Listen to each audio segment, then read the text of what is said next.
I see my name in shining lights, yeah, a different city every night. Oh, I swear the world better prepare for when I'm a billionaire.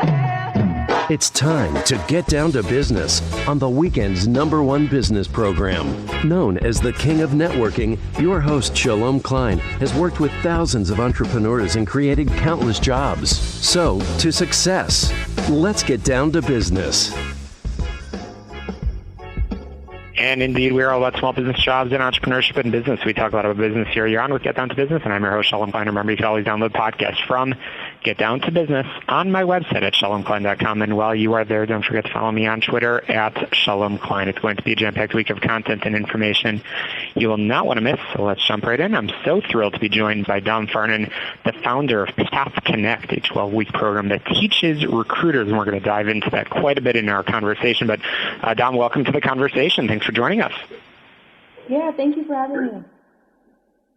Absolutely. So I love to get to know the person behind the microphone. Do you mind introducing yourself to our listeners and how you became so passionate about recruiting? I understand that started at a very, very young age. Yeah. Hi, everyone. My name is Farnan. I'm the founder and CEO of both Path Connect, the 12-week accelerator for recruiters, and also Connect, a global talent advisory. So I run both of those companies.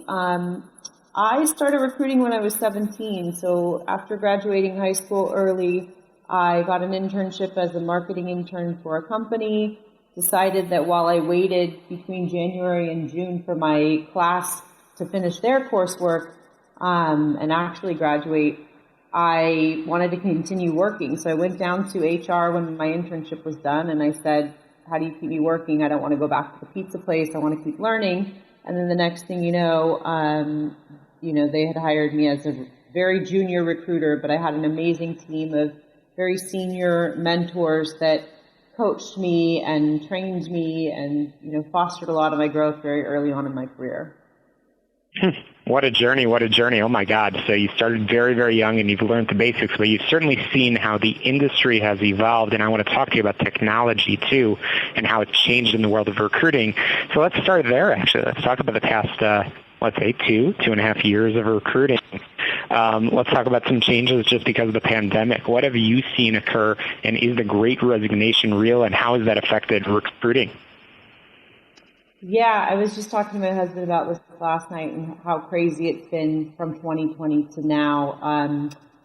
It was interesting because prior to 2020, the clients that we were working with wanted our teams of recruiters to be on site at their offices. And so it was a bit challenging for us because I run a remote first company, and a lot of my teams all over the U.S. and in some parts of Africa and South Africa, so they weren't able to be on site at our clients.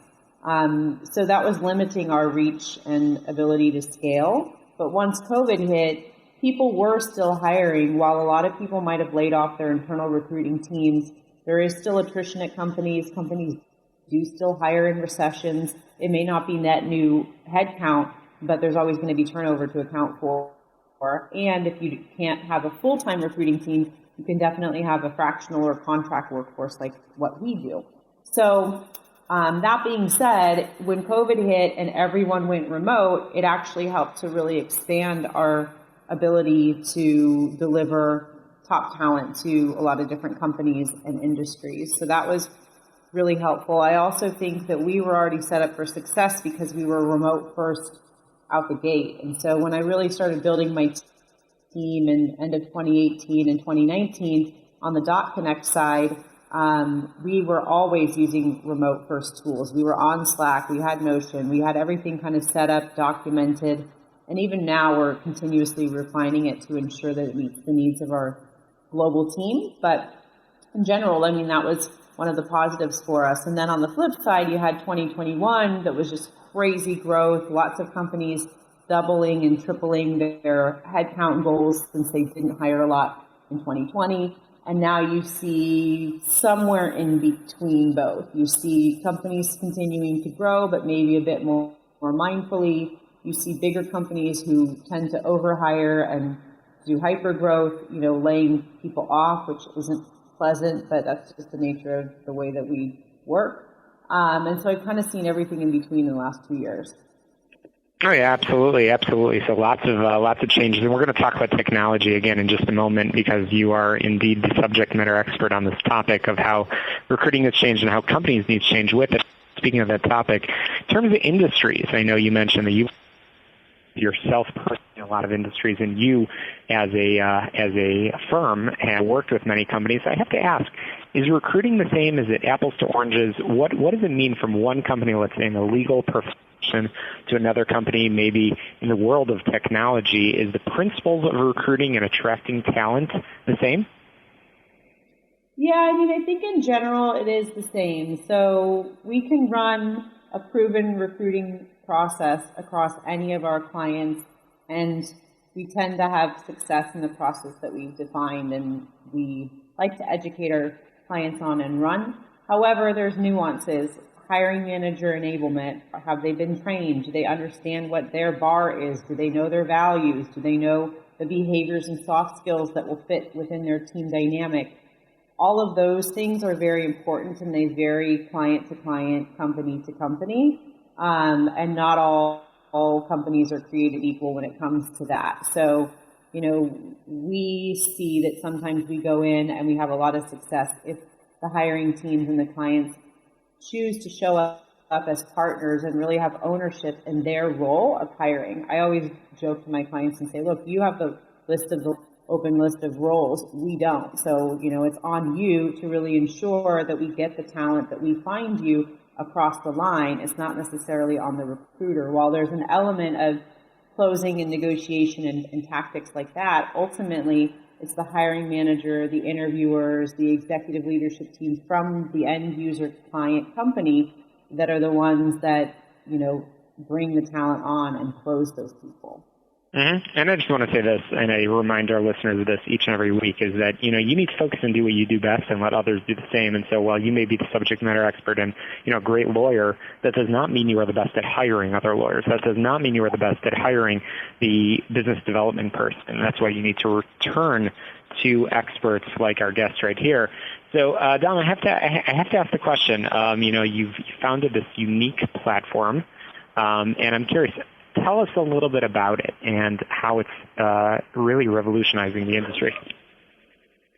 Yeah, so Path Connect, the 12-week technical recruiter accelerator, has been on my mind for a long time, ultimately out of utility for being able to find, train up, and scale my own team's skill set.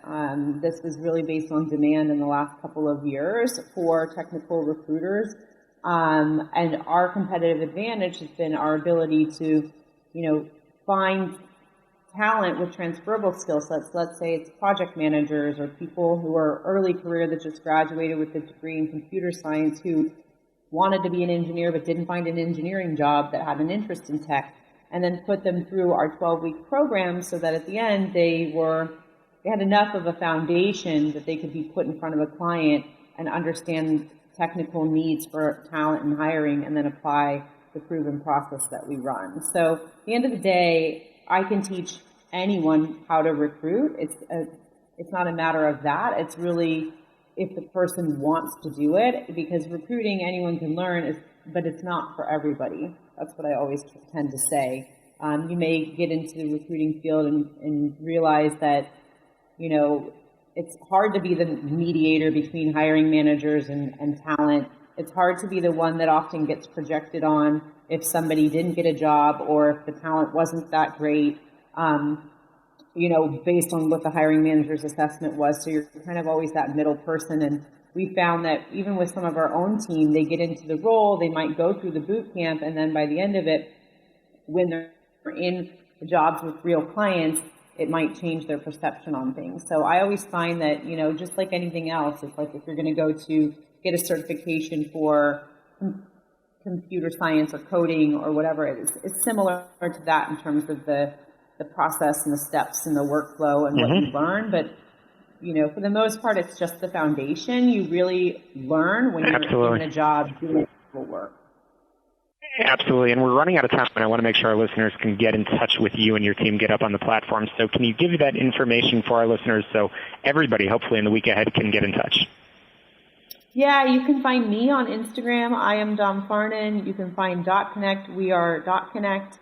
You can also find us on LinkedIn, both .connect and Path Connect, and then you can find .connect at .connectllc.com.